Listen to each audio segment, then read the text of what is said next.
de Adão e Eva fez com que eles fossem retirados do jardim. Mas o que representa o jardim? A presença de Deus. A Bíblia disse que esse jardim era visitado por Deus, amém? O jardim era visitado por Deus. O pecado de Adão e Eva fez com que eles saíssem da presença. E a Bíblia vai dizer que eles geraram filhos, constituiu uma família. Uma família debaixo de maldição. Uma família constituída para sofrer. Só que como é que esses filhos, Caim e Abel, chegaram ao entendimento que eles tinham que sacrificar algo ao Senhor para Deus falar com eles? Certamente porque os pais falaram muito para eles desses Deus. Eles pecaram, mas não perderam a essência, não deixaram de acreditar que existia um Deus sobre todas as coisas. Porque os filhos só podem saber da existência do Deus vivo com temor e tremor para construir altar e sacrificar a Deus, se os pais o ensinassem. Um pai e uma mãe que não ensinam os seus filhos a sacrificar ao Senhor, a adorar ao Senhor, esses filhos jamais eles vão saber que existe um Deus. E ora, queridos, eu não estou aqui para falar de pecado. Às vezes nós erramos muito nessa vida. Às vezes você erra, eu erro. Mas Adão e Eva errou muito, mas uma coisa eles fizeram: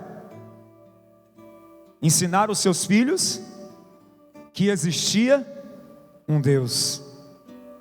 E a Bíblia disse que eles levantaram um altar.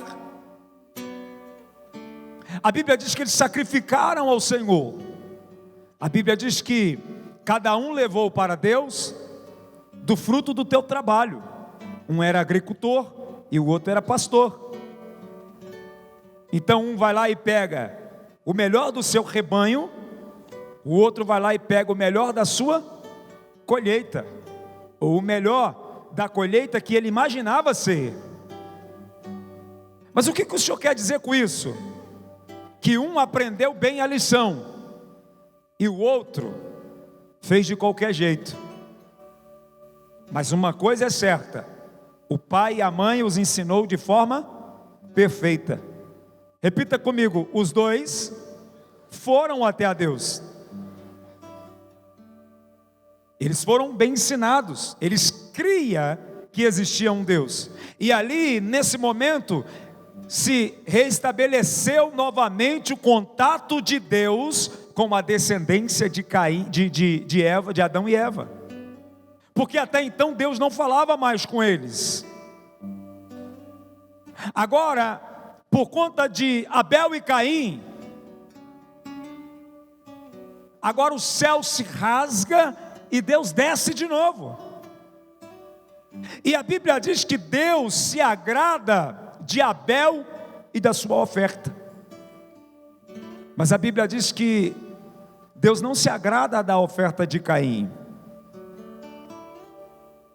E Caim ficou enfurecido.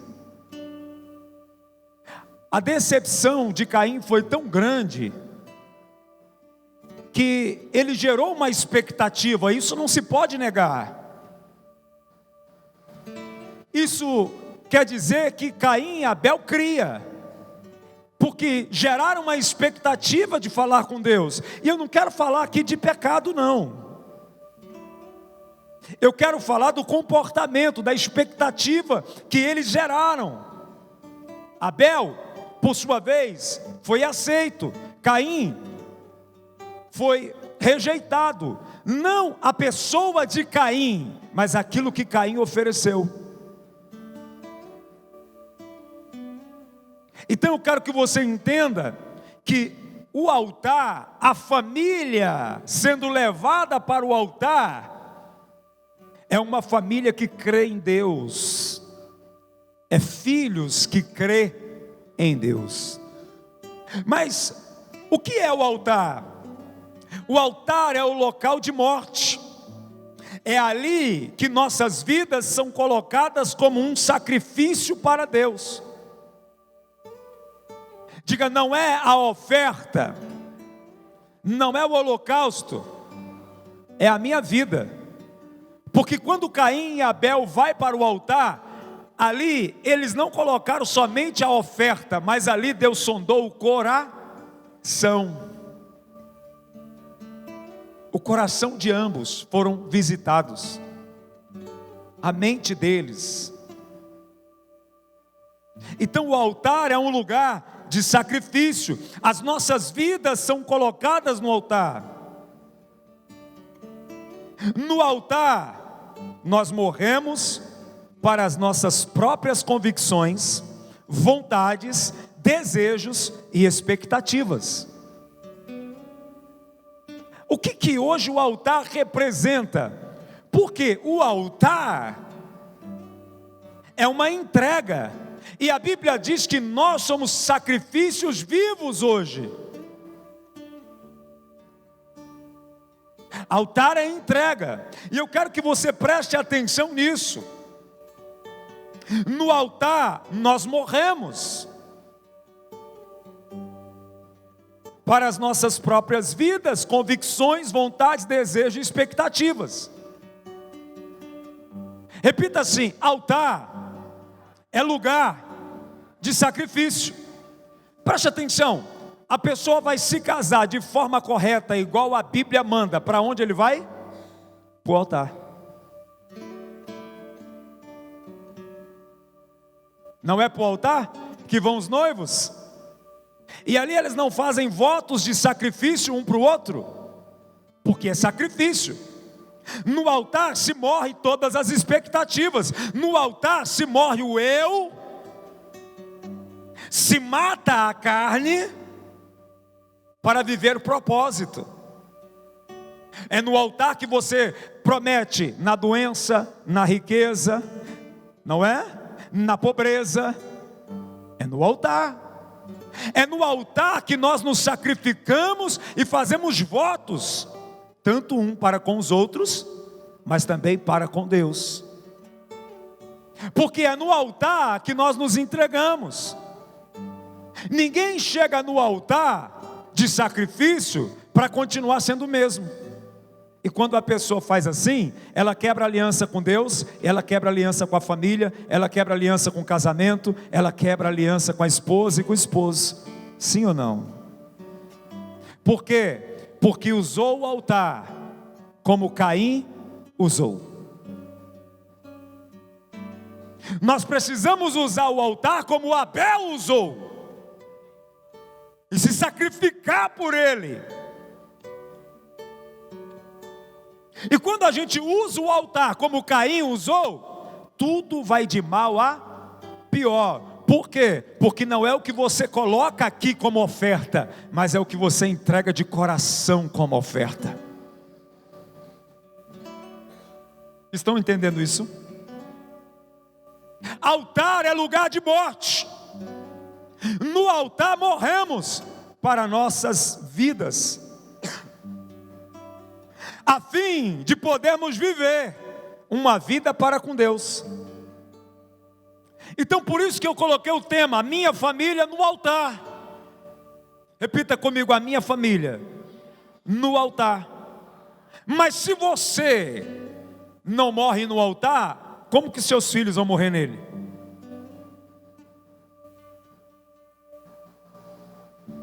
Se você vem até o altar com o coração de Caim, como que os seus filhos vão chegar até o coração com o coração de Abel? Porque altar é lugar de sacrifício. Primeiro eu dou exemplo, o que é ser um sacrifício vivo, aonde eu mato as minhas convicções, as minhas vontades, os meus desejos, aonde eu passo em cima de mim mesmo, só para deixar exemplo aos meus filhos. Eu morro todo dia nesse altar que eu levantei para minha família se salvar. Não sei se você está conseguindo alcançar o entendimento. Isso é altar. Altar é lugar de morte, de sacrifício. Depois do dilúvio, Noé construiu um altar para agradecer a Deus pela proteção. Abra a tua Bíblia comigo. Gênesis capítulo 8, versículo 20.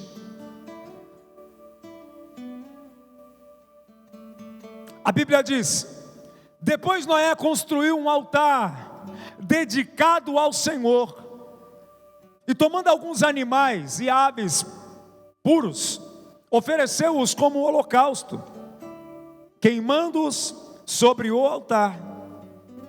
O que mais importa aqui, o Senhor sentiu o aroma agradável e disse a si mesmo: nunca mais amaldiçoarei a terra por causa do homem, pois o seu coração é o quê? É o que, igreja? Inteiramente inclinado para o mal, desde a infância, e nunca mais destruirei todos os seres vivos, como fiz dessa vez.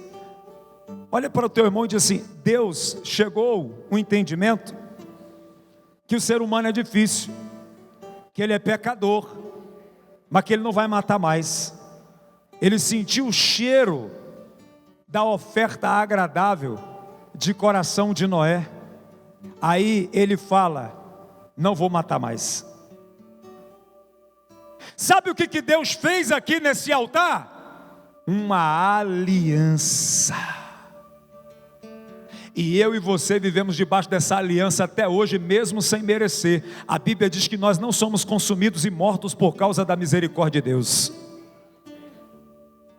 Você está vendo o que é um altar? Só que eu quero que você entenda: os filhos de Noé cresceram vendo o seu pai na obediência a esse Deus. A Bíblia diz que eles trabalharam muito, arduamente. Quantos anos? 120 anos construindo uma arca. Quem está entendendo, diga amém. E os filhos de Noé vendo tudo isso, todo mundo zombando da fé, todo mundo falando mal, e Noé trabalhando, e os seus filhos com ele. Quando acontece tudo, Noé faz um altar de sacrifício. Os filhos estão juntos. Diga: Noé deu exemplo, levou a família para o altar. Se eles não pegar o exemplo, não é culpa de Noé. Se eles não levantar altar de adoração, não é culpa de Noé. Noé deu o exemplo. Noé tinha uma aliança com Deus. Por isso Noé levanta um altar para adorar e expressar sua gratidão a Deus por sua proteção. Noé e a sua família construiu um altar de adoração. Olha para o teu irmão e fala assim: eu e você temos que pegar o exemplo de Noé e construir um altar dentro da nossa casa de adoração.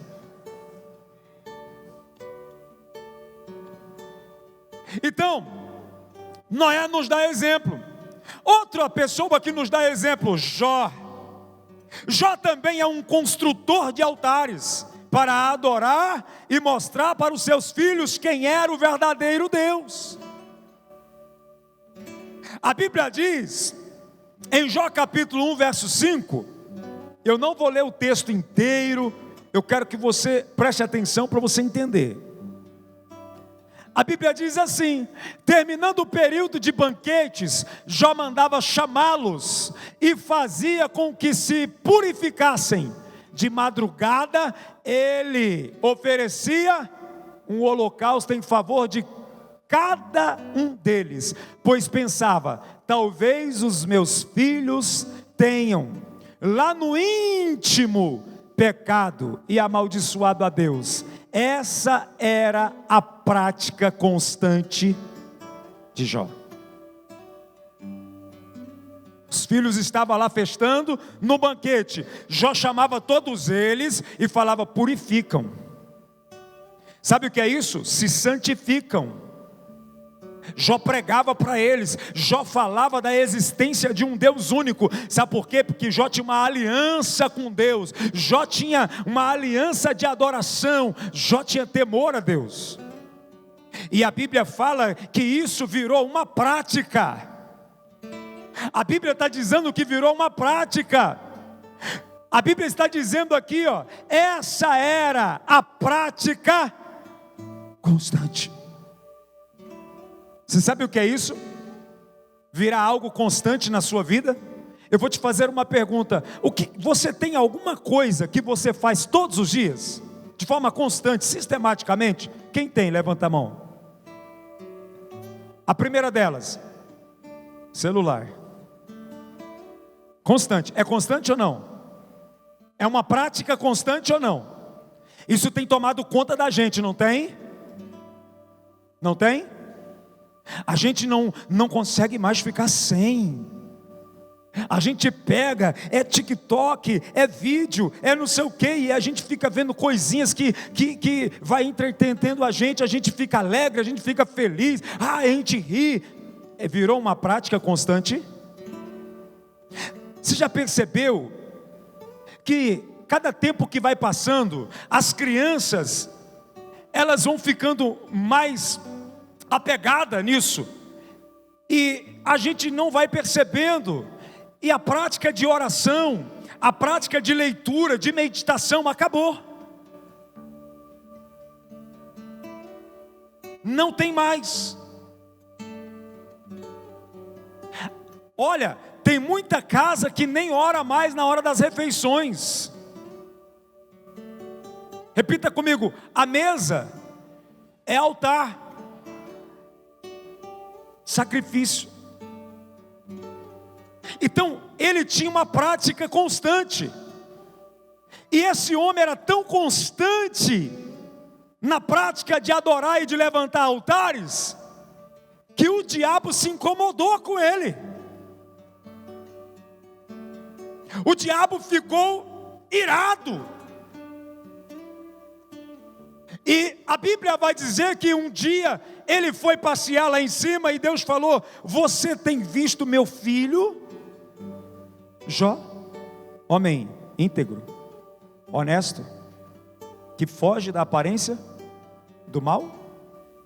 Ele disse: lógico, claro que eu tenho visto ele lá, mas também tudo que ele te pede você dá. Repita comigo assim: uma família constante em levantar altar de sacrifício, que se sacrifica a si mesmo e se mata todo dia para obedecer, diga: tudo que pede, recebe.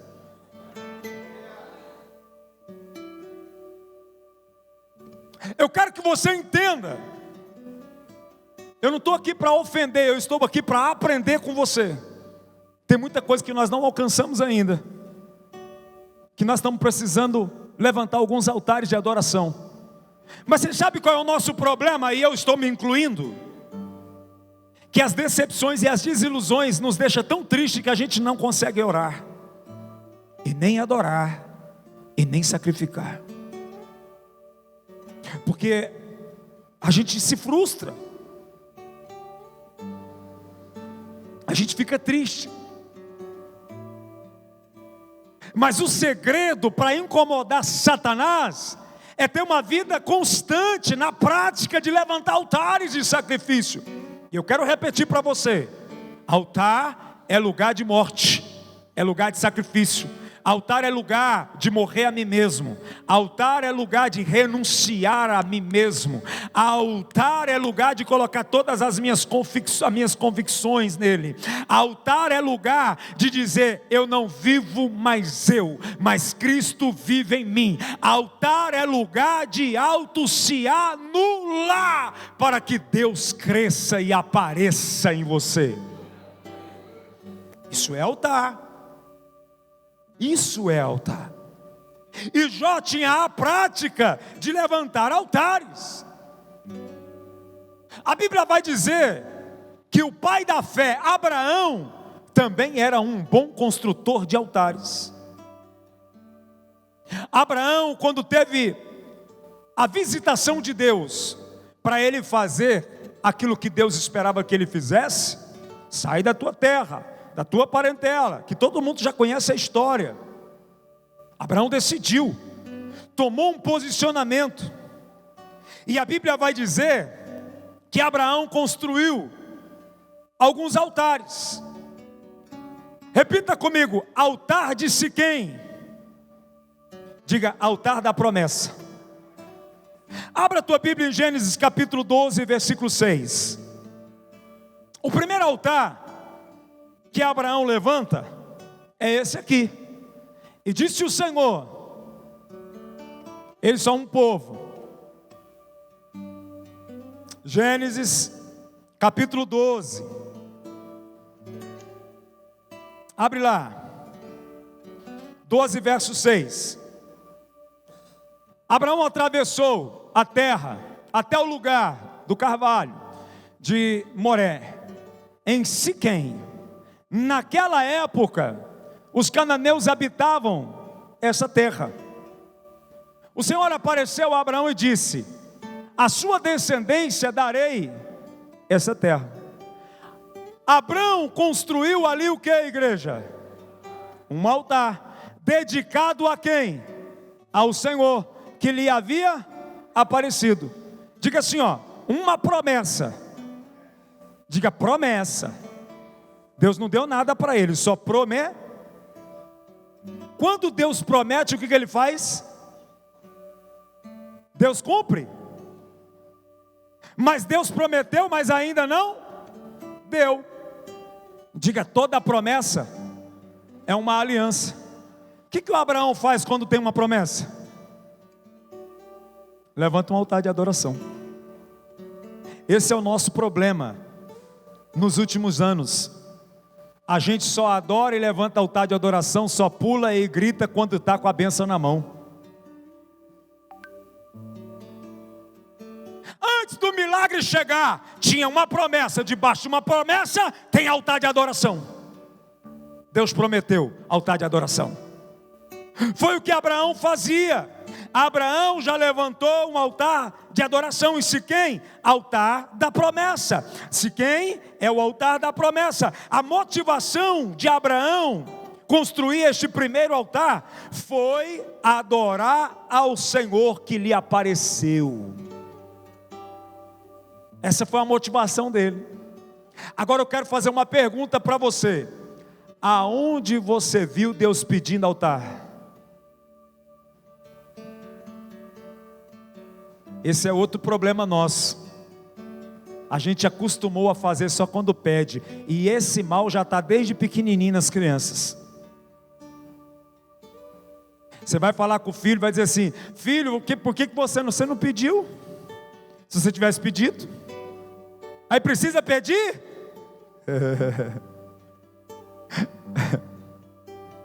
Olha para o teu irmão e fala assim: o pai precisa pedir? Você já sabe o que tem que fazer.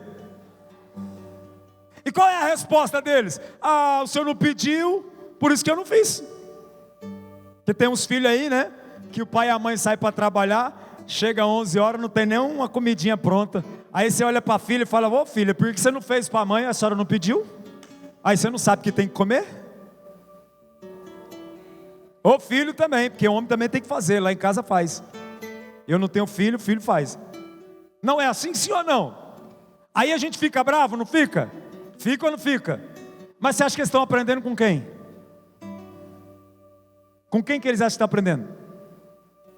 Porque da mesma forma que a gente trata a Deus, a gente ensina eles a tratar.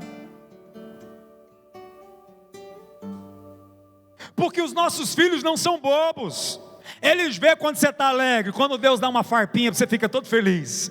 Quando Deus dá um milagre, você até roda no manto. Quando Deus faz uma coisa, você... Mas aí quando vem algum tipo de problema, você se entristece. E eles estão vendo, a gente passa para eles. E eu estou me incluindo nisso. Vou falar para você, a semana começou terrível. Eu vim aqui na segunda-feira, eu estava só a capa da gaita. Mas eu recebi a palavra, eu falei, meu Deus, essa palavra é para mim. Essa palavra é para mim. Porque eu estava parecendo um mar morto. Parece que, não. Sabe por quê? Porque as mesmas coisas nos cansam. Cansa ou não cansa? As mesmas respostas nos cansa. Cansa ou não cansa? A promessa demorada cansa ou não cansa? Cansou até Abraão. Por que nós não vai cansar a gente, irmãos? É normal. Mas a gente não pode achar normal é deixar de adorar, de levantar o altar de adoração. Isso não é normal. Abraão levanta um altar de adoração, porque Deus o visitou e fez uma promessa. Abraão levanta outro altar, altar de Betel, altar de comunhão. No versículo 8 desse mesmo capítulo, dali prosseguiu em direção às colinas a leste de Betel, onde armou o acampamento. Tendo Betel a oeste de Ai, a leste, o construiu ali um altar dedicado ao Senhor e invocou o nome do Senhor. Presta atenção aqui, ó. O primeiro altar foi porque Deus o visitou. Preste atenção para você aprender. O primeiro altar foi um altar de adoração, porque Deus o visitou. Diga, Deus visitou. E ele construiu o altar para agradecer a visita. Agora, ele está levantando um altar e está fazendo o quê? Invocou o Senhor. Então eu levanto altar porque Deus me visitou, mas a hora que eu quero falar com Ele, eu também levanto altar. Você quer a visitação? Lá na tua casa, de novo? Levanta altar, chama os meninos, chama as meninas, vem para a mesa e começa a levantar altar de adoração e invocação ao Senhor. Começa a se entregar ao Senhor e começar a confessar os pecados, começa a confessar os males, porque Deus, Ele vai vir.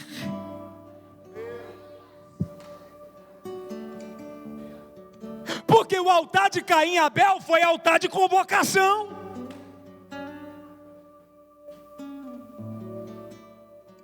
Entende? O altar de Abraão agora é um altar de convocação. Eu quero que o Senhor venha. O Senhor veio ontem, eu quero que o Senhor venha hoje. O Senhor veio ontem, agora eu quero que o Senhor venha hoje. Betel é altar de comunhão. Eu posso levantar um altar de comunhão. Eu quero invocar a tua presença. Nós precisamos conversar, Senhor. Nós precisamos falar, Senhor. Não, aí eu preciso falar com o Senhor. A coisa está aqui, está difícil. Eu quero falar com o Senhor, porque o Senhor falou comigo ontem. Se o Senhor falou comigo ontem, o Senhor fala comigo hoje de novo. Então, eu vou levantar um altar. Um altar de convocação. Mas eu preciso oferecer alguma coisa nesse altar. E eu já falei para você que Deus não se ilude com dinheiro. Deus está olhando, a intenção do teu coração. Deus olha para Abraão e vê a intenção dele. Por que o meu filho está me convocando? O que ele quer comigo? E agora Betel é um altar que Abraão invoca a Deus. É altar de comunhão. Betel significa casa de Deus. Sabe o que Abraão está falando? A casa é sua. A casa é sua, A casa é sua, os filhos são teus, o negócio é seu, a conta é sua, o banco, a conta é sua, o dinheiro é seu, os filhos que tu me destes é seu. Betel é casa de Deus. É isso que significa.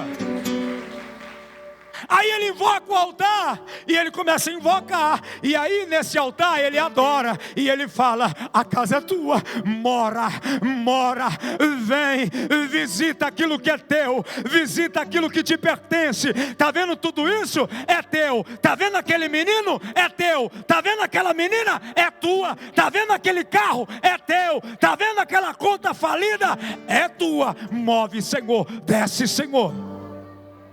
Betel, ele está chamando.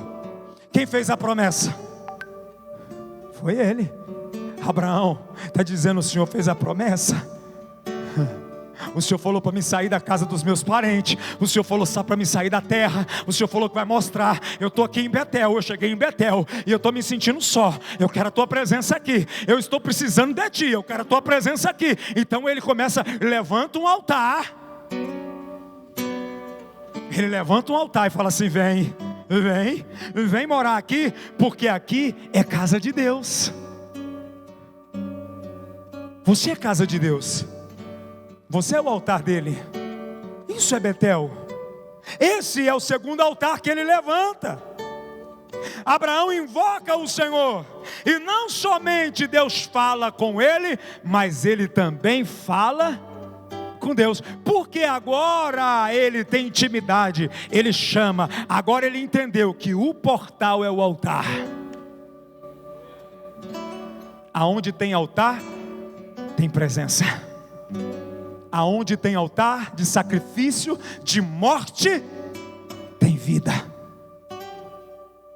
Eu morro a mim mesmo, eu mato a mim mesmo, morre as minhas convicções, morre a minha vontade, morre o meu eu, e a presença vem. Porque tem gente aí que está longe, não sente mais Deus, porque não tem mais altar de sacrifício. Por que tem casa que está vazia? Tem gente que me liga e fala assim: ah, apóstolo, está vazio demais. Por quê? Porque você não levanta mais altar de sacrifício. A hora que você levantar um altar de sacrifício, de invocação a Deus, Deus vai olhar e vai dizer: eu quero ver se você morreu mesmo. Eu quero ver se você está disposto mesmo a matar o seu eu para fazer a minha vontade. Agora ele invoca no altar de Betel. Betel é casa de Deus. Diga amém. Diga glória a Deus. Diga: nesse altar, Abraão fala com Deus. No primeiro altar, Deus fala com Abraão. Mas no segundo altar, Abraão fala com Deus. Altar é lugar de relacionamento com Deus. É lugar de se relacionar. É isso que a igreja precisa compreender e entender. Agora Abraão vai levantar outro altar, altar de Hebrom. Gênesis 13, versículo 14. A Bíblia diz: disse o Senhor a Abraão, depois que Ló, o que aconteceu aqui? Ló se separou-se dele. Presta atenção, repita comigo assim: Abraão tinha Ló como um filho. Por causa de Ló, Abraão foi para a guerra, e Abraão não era guerreiro. Por causa de Ló, Abraão colocou a sua própria vida em risco, e Deus nunca mandou Abraão levar Ló. Para Abraão, essa separação era morte. Enquanto Abraão estava envolvido com Ló nessa bagunça familiar, Deus estava sem falar com eles, estava longe. Deus não falava com Abraão, e Abraão estava ali envolvido com Ló. E Abraão estava com o seu sentimental abalado, porque Ló era alguém muito estimado para Abraão. Ele amava Ló. E o que acontece? Ló se separou dele. De onde você está, olhe para o norte. Quando Ló se separa, Deus volta a falar. Diga, Deus volta a falar. Para o sul e para o leste e para o oeste. No versículo seguinte, a Bíblia vai dizer assim, ó: toda a terra que você está vendo, darei a você e a sua descendência para... Sabe o que Deus está fazendo aqui? Tentando restaurar um altar de relacionamento que havia sido quebrado. Sabe o que Deus está falando? Eu vou fazer você lembrar aquilo que eu te falei lá quando eu me apresentei para você. Sabe o que significa esse altar? Diga, altar de Hebrom. Altar de recomeço.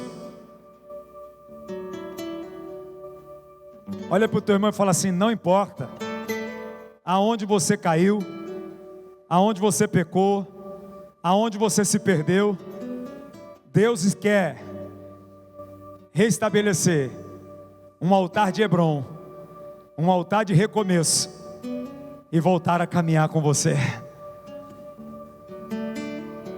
Deus quer te dar de novo a lembrança, trazer à tua lembrança aquilo que Ele te prometeu. Abraão por um tempo saiu da presença.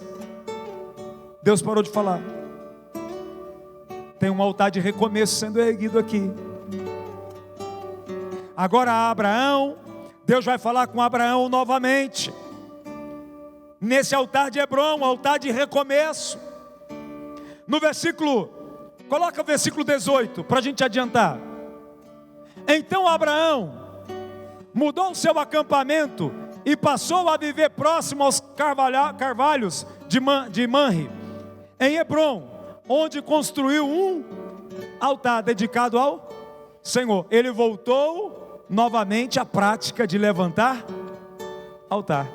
Repita mais uma vez: altar é lugar de morte, sacrifício, de aliança, de renúncia. Agora Abraão levanta mais um altar. Agora ele volta à prática de levantar altar. Lembra que nós lemos que Jó tinha a prática de levantar altar e de sacrificar ao Senhor? Agora Abraão levanta novamente o altar de recomeço. Após separar-se de Ló, o Senhor volta a falar com Abraão.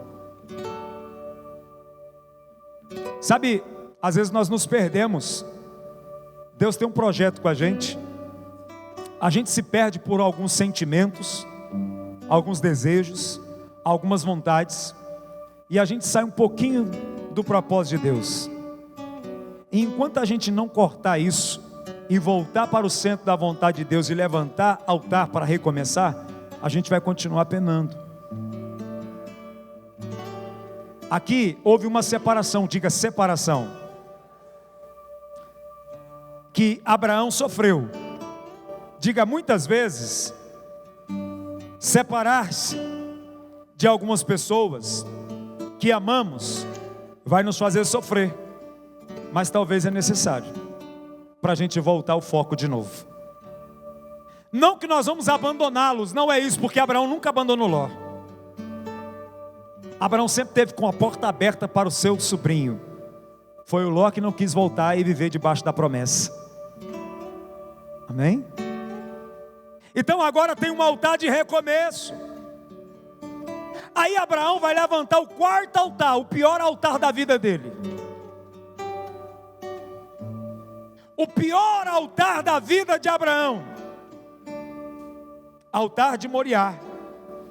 Diga, altar da provação.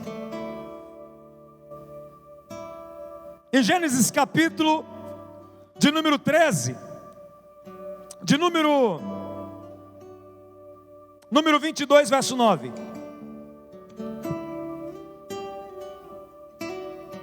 Quando chegaram ao lugar que Deus lhe havia indicado, Abraão construiu um altar E sobre ele, o que ele fez? Arrumou a lenha e amarrou o seu filho Isaque e o colocou sobre o altar, em cima da lenha. Esse aqui é o pior altar da vida de Abraão. Porque, você lembra da história? Abraão aparece, Deus aparece para Abraão e pede o seu filho. Nós falamos aqui de altar de adoração, porque Deus apresentou-se a ele e fez uma promessa. Nós falamos aqui de um altar que ele colocou para ele invocar Deus, porque ele queria falar com Deus. Nós falamos aqui de um altar de novos recomeços, porque ele se perdeu um pouco no caminho, teve que voltar novamente para a promessa. E agora nós estamos falando aqui de um altar de provação da fé. Deus fala: me dá o seu único filho, a quem você ama. Por isso que eu falei para você que altar é lugar de morte, altar é lugar de renúncia, altar é lugar de provar para Deus que Ele é o único na sua vida. Que nada nessa terra, nada, absolutamente nada, te faz sair da presença dEle. A única coisa que Deus provou, achando que Abraão poderia negá-lo, era por conta do grande amor da vida dele. Repita assim: o grande amor da vida dele. Deus sempre vai pedir para você o grande amor da sua vida, porque Ele, ou Ele é o seu amor, ou Ele não é nada. Por isso que Jesus disse: aquele que ama mais o pai, a mãe, o irmão, do que a mim, não é digno de mim. Aquele que morre por mim, que perde a sua vida por mim, achá-la-á. E agora Deus pede para Abraão levantar o pior altar da vida dele, o altar da provação.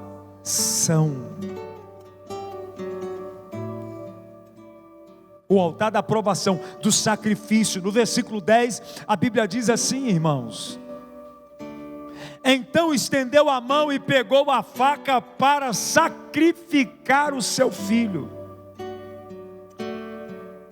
Mas o anjo do Senhor o chamou do céu: Abraão, Abraão. Eis-me aqui, respondeu ele. Não toque no rapaz, disse o anjo, não lhe faça nada. Agora sei que você teme a Deus, porque não me negou o seu filho, o seu único filho. É esse exemplo que a gente tem que mostrar para os nossos filhos. É isso que nós temos que pregar dentro da nossa casa. Hoje talvez ele não vai entender, mas lá na frente ele vai saber o que o pai fez. Apóstolo, eles vão ficar cheios de trauma, porque hoje a moda é trauma. Não pode falar assim, porque vão ficar com trauma. Ai, não pode nem bater na mãozinha mais, porque lembra que desde pequenininha a gente já apanhava? Dá a mão aqui. E não batia assim não, ó. Batia aqui esse lado, porque dói mais, ó. Porque arde. Nós precisamos levantar altares. É sério isso, irmãos. Se é para alguém ter trauma aqui, é Isaac. Isaac era para ser o menino mais perturbado do mundo. Você já viu isso? Você algum dia já viu isso, um negócio desse? O pai chega lá e fala assim: amanhã cedo, levanta bem cedo, que nós vamos lá no monte orar. Aí o filho vai. Está escrito, tá? É porque não tem tempo, mas está escrito. Aí o menino vai. Quando chega perto do monte, aí o menino fala assim: hein, pai, tem um negócio errado aqui. Ele falou: ó, a gente tem madeira, a gente tem lenha, a gente tem fogo, a gente tem um cutelo. Cadê o sacrifício? Aí ele olha para o menino e fala assim: Deus proverá, menino.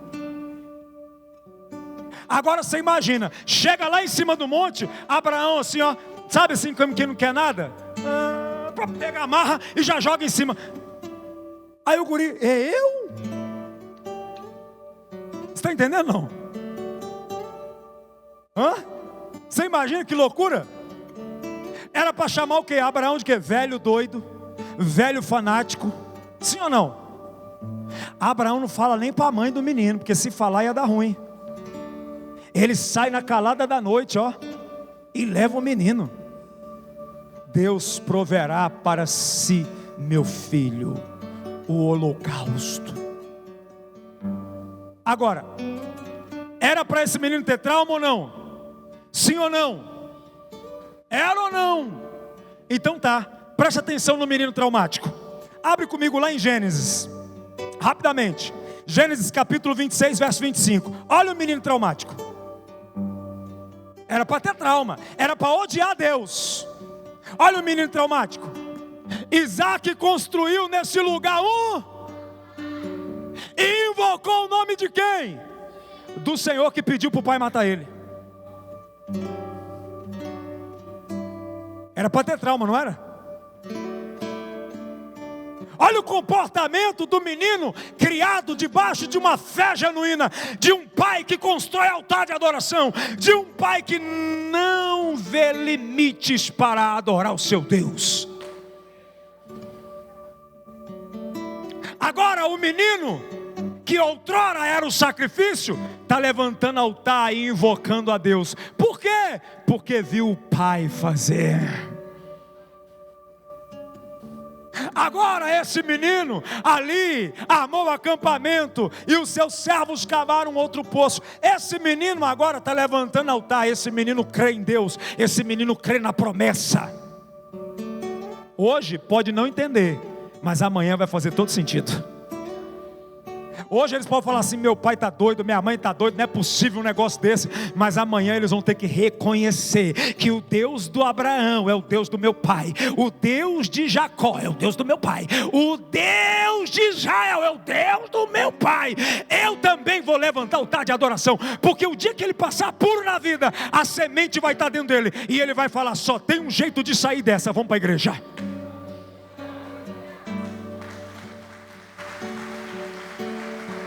É assim. Quando ele estiver no pior, ele pode estar desviado agora, ele pode estar longe de Deus agora, mas o dia que ele falar: eu não aguento mais, sabe para onde ele vai? Ele vai levantar o altar de Betel, o altar de comunhão. Altar que é a casa de Deus, a casa do Senhor. O altar de Betel representa o quê? A casa de Deus. Ele vai levantar esse altar. Eu profetizo que ele, querendo ou não, ele vai ter que levantar esse altar. Sabe por quê? Porque ele está vendo os pais levantando altar mesmo na dificuldade. Estão entendendo isso? Agora o menino que outrora era sacrifício, agora está sacrificando. Entende? Deixa, eles não entendem nada, eles não sabem nada, eles vão ficar chateados, eles vão ficar magoados, eles vão fazer birra, e você vai continuar levantando altar dentro da tua casa. Você olha para cá, não vê saída, você levanta altar para invocar a presença. Daqui a pouco Deus abre porta, você levanta altar para agradecer. Daqui a pouco fecha de novo, você levanta a porta, levanta altar para invocar a presença de novo. E você vai fazer como Jó fez, como Isaac fez e como Abraão fazia. Por quê? Porque você tem uma aliança com Deus. Eles querendo ou não, você já está colocando eles no altar. Você está sacrificando por eles, você está adorando por eles, você está na igreja por eles. Vamos lá, menino, não vou não, pode deixar que eu vou levantar o altar e o teu nome vai estar em cima dele. Eu vou te dar como sacrifício no altar para Deus. Porque o pai é dono dos filhos. Aparentemente parece que eles mandam na vida deles, mas não manda não. No mundo espiritual Deus te deu, você manda. A palavra do pai e da mãe ainda tem poder no mundo espiritual.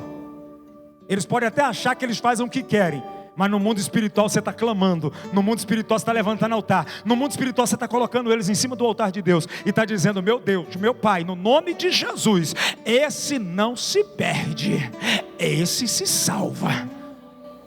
Porque vai chegar a hora que por bem ou por mal eles vão levantar altar. Porque isso é promessa de quem? Aí Isaac teve filho, teve ou não teve? Teve ou não teve? Sabe o que aconteceu com Jacó quando ele sai fugido de casa? Ele se vê numa situação difícil e Deus aparece para ele em uma visão, em um sonho. A Bíblia vai dizer para nós encerrarmos em Gênesis capítulo 28, versículo 18.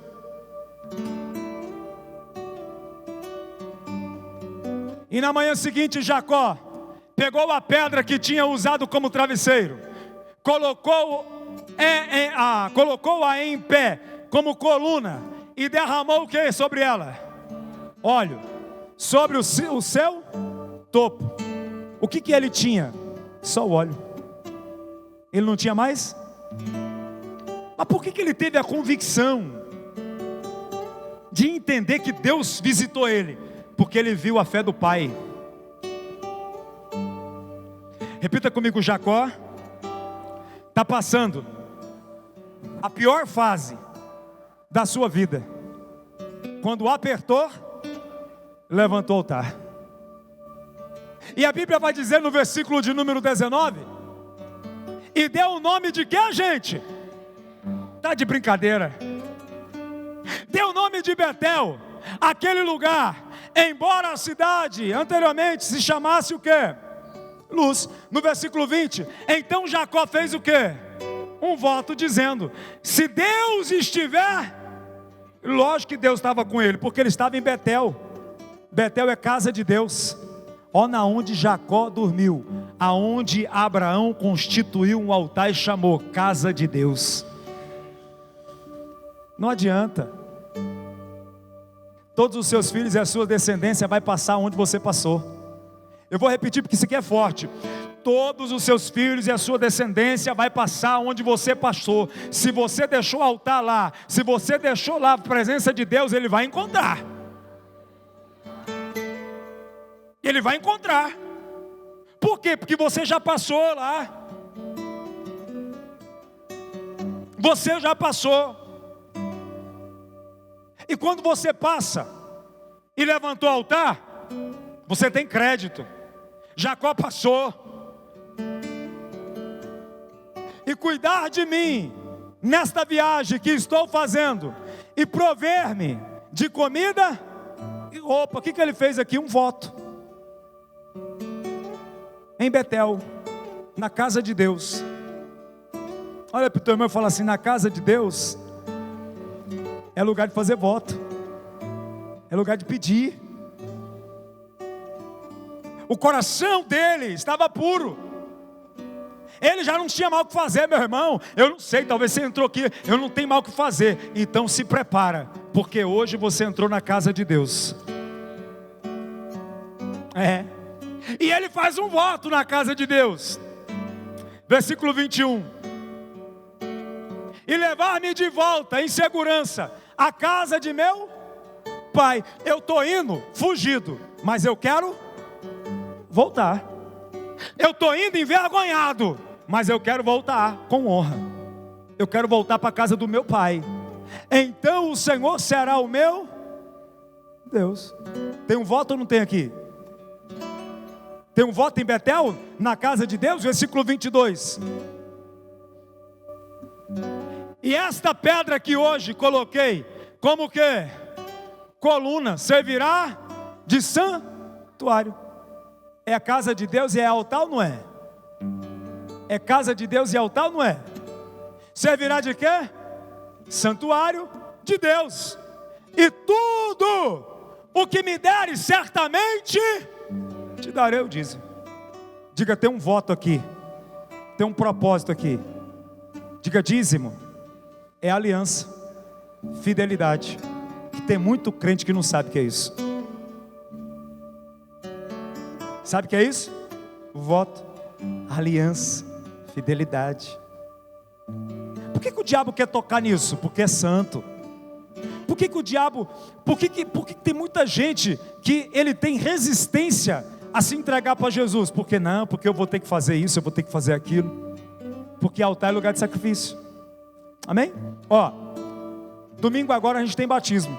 Eu sei que tem um monte de gente aqui que ainda não se entregou para Jesus. Por que a pessoa não se entrega? Porque ela não quer morrer. Ela tem medo. Será que eu vou conseguir? Eu quero te falar para você uma coisa. Não é você que vai conseguir, é o Espírito Santo que vai fazer. Por isso que tem muita gente que tem medo de entregar a vida para Jesus, de se batizar, porque ele pensa, porque os outros lá fora estão falando, se você fazer isso, você vai ver, a coisa vai ficar feia. Não vai não, a coisa vai ficar bonita, porque a Bíblia diz que aquele que crê e for batizado será? Você não vai mudar da noite para o dia não, porque nem nós mudou. Tem muita coisa imperfeita em mim ainda, eu estou pregando o Evangelho há quanto tempo? Tem muita coisa que está mudando aos poucos. Mas de uma coisa eu te falo, se você levantar um altar de aliança com Deus, o Espírito Santo habita em você, e é Ele que vai te ajudar a mudar. Aqui há um voto. Diga, Isaac, que era para ser traumatizado, cheio de trauma na mente, perturbado, ensinou o filho também a levantar altar. E a sua família inteira vai para o altar de Deus, porque você vai ensinar os seus filhos com o seu exemplo. Quem está entendendo isso, diga amém. Diga, Jacó viu Isaac fazer altar de sacrifício, por isso que ele fez altar. Como que a gente quer que os outros façam se a gente não está fazendo? Não é? Eles não vão entender, mas um dia eles vão levantar. Eu profetizo que os seus filhos, os filhos dos seus filhos e toda a sua descendência vai levantar altar nessa terra dos viventes, de adoração, de sacrifício e de entrega ao Deus Salvador.